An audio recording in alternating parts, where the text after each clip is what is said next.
What's going on, everybody? How are we doing today? This is GoofyRhexxi here, coming to you with another video. So today's video is going to be another installment of character review, which is going to be a character review on that guy that you just saw go off right there, which is Mordo, or as I like to call him, Baron Mordo. Baron Mordo, in my personal opinion, is a character that I hate to face. I hate to go against him. Seriously, I absolutely hate going against him. No one kills your raids more than Baron Mordo. You go in there, you think, listen, I have a chance, there's a possibility that I might win this matchup. And then Baron Mordo hits you with the heal block, and then everybody dies.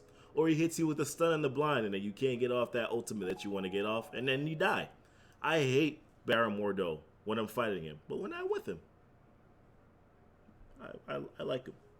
But listen, I appreciate you guys being here. Thank you guys so much. If you guys could do me each favor before we dive right into the video, if you guys could hit the subscribe button, it really helps and supports the channel. Also, make sure that you guys are leaving a like and a comment too as well. I do believe I create some helpful videos here, and I want to make sure that the community can get these videos. So please make sure that you're hitting the subscribe button, that you're hitting the like button, that you're leaving a comment. Helps to make sure that the videos get seen, and that also others as well can benefit from the videos that I do produce too.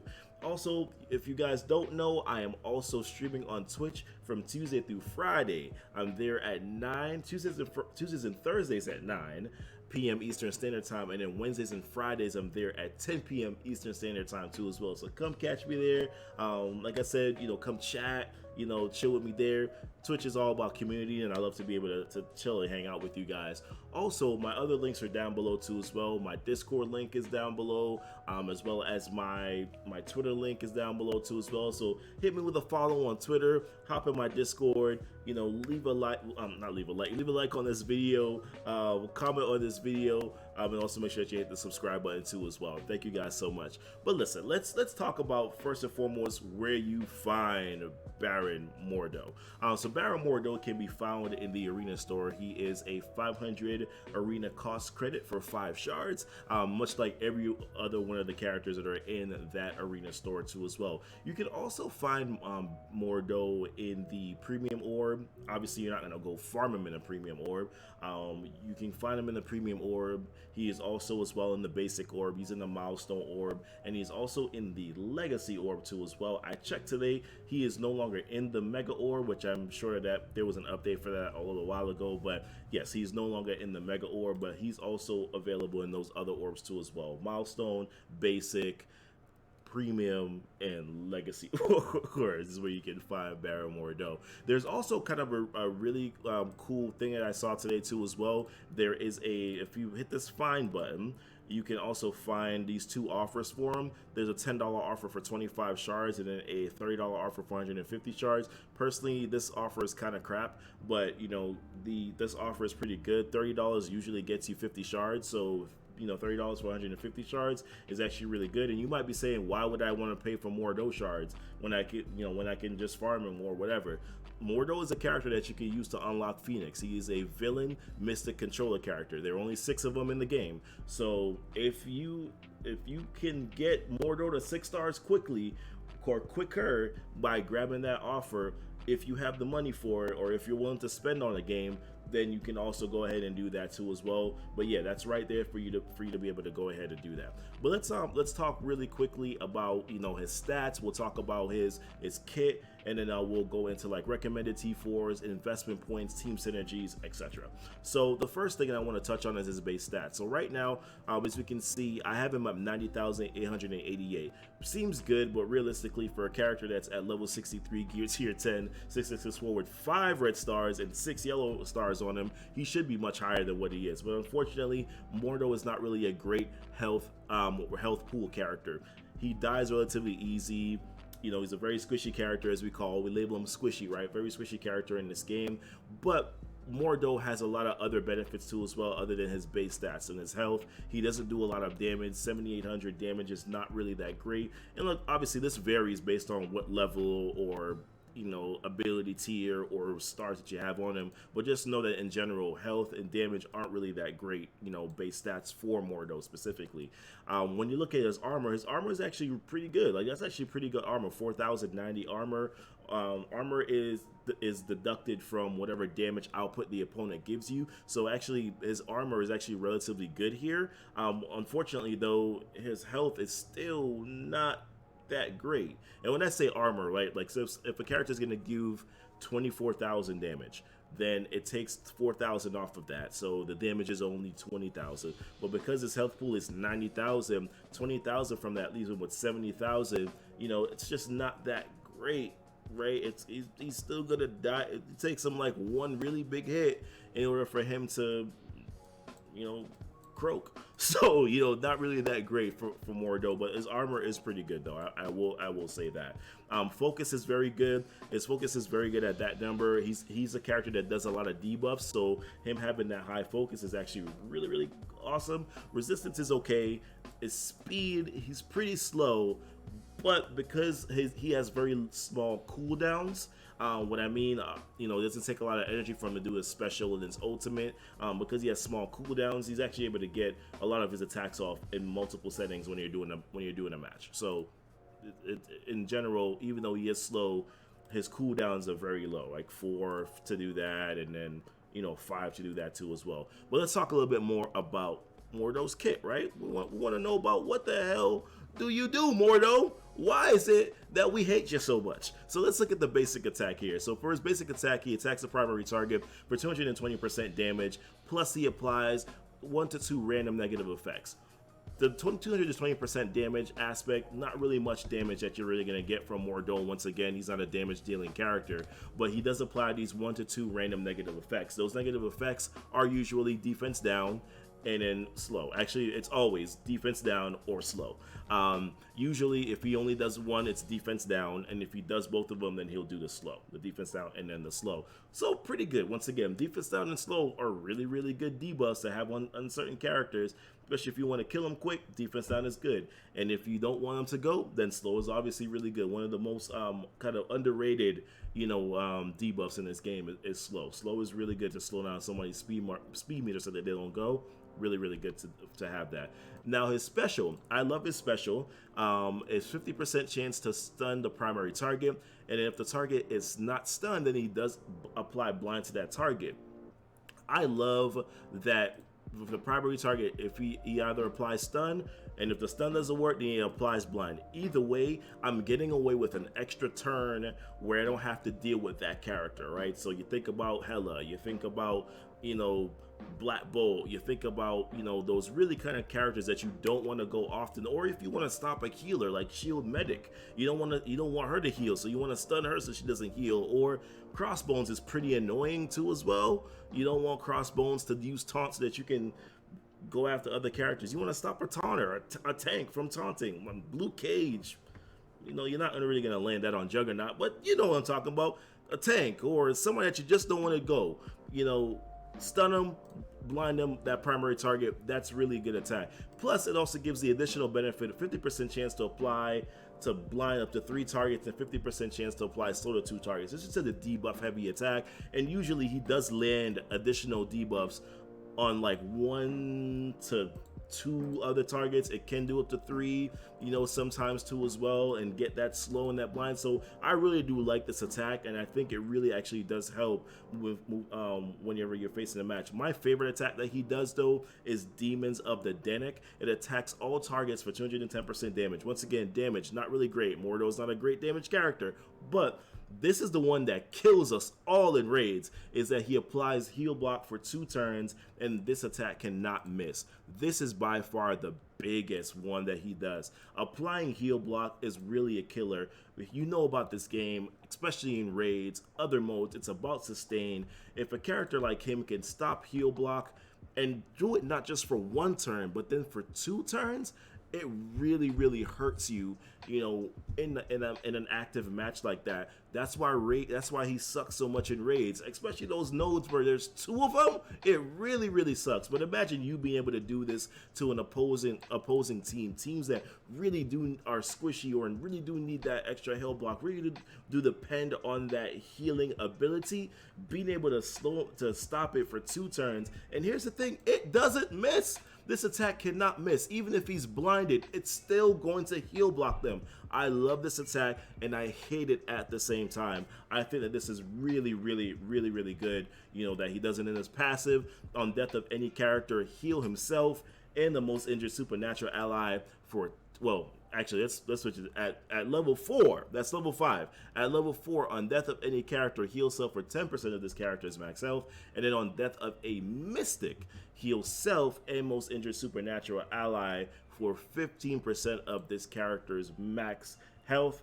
And then grant ability energy to self, and then 1 to 2 ability energy to that ally too as well. So I do love his passive attack. I do love a lot of his kit. I think it's really good. When you look at the overall kit, when you're talking about T4s, let's go through them. So if you choose the T4, his basic, what are you getting for it? You're getting the opportunity. The damage stays the same at 220% damage, but you do have the ability to then apply 2 random negative effects. Like I said, those random negative effects are defense down and slow.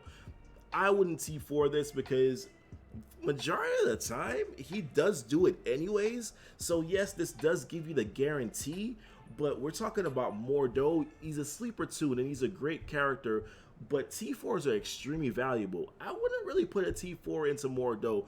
Definitely not his basic attack either, because once again, you're gonna get those 2 random negative effects at least 50% to 75% of the time, you know, because he does have that high focus, so he will hit it. When you're talking about T4 and his special, once again, what are you getting from it? 50% chance now changes to 100% chance to stun. Once again, in my opinion, I don't think it's necessary, because regardless of whether or not, if you don't stun them, you're still gonna blind them, right? Regardless, it doesn't matter. You're still gonna blind them. You're still gonna get that extra turn that you're looking for anyways. So my personal opinion, to T4 it just so that you can guarantee that you do get the stun, not recommended in my personal opinion. I personally wouldn't do it. I don't think it's worth the T4. Demons of the Danik, what are you getting with this?